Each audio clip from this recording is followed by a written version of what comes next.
बाबा साहब ने सबको समानता का अधिकार दिया, सबको एक बराबर अधिकार दिया, सबको पढ़ने का अधिकार दिलाए, सबको वोट देने का अधिकार दिलाए।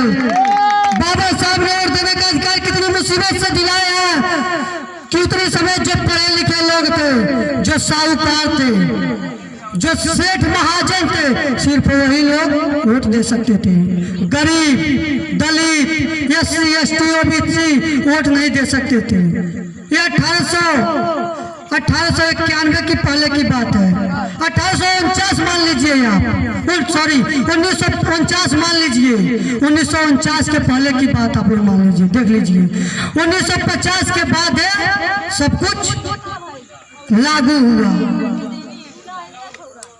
1949 1950 में, 1947 में तो भारत आजाद हुआ था, लेकिन तब भी पूर्ण रूप से आजाद नहीं हुआ था, मिला नहीं था।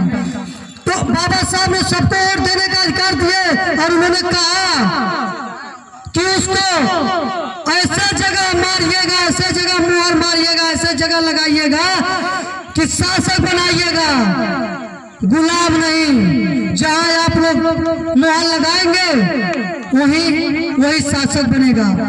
अब आप लोग दारू, शराब, अनाज, पैसा, रुपया पर बिककर वोट डालिए तो ये गलत है। उसको आप कुएं में मत डालिए।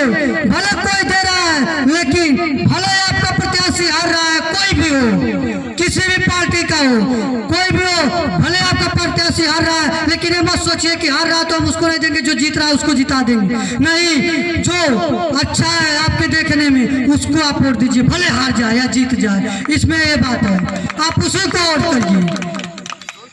इसलिए बाबा साहब ने इतना बड़ा अधिकार दिया। तो बाबा साहब को आप लोग कभी मत भूलिए। और हम आपको बता दें कि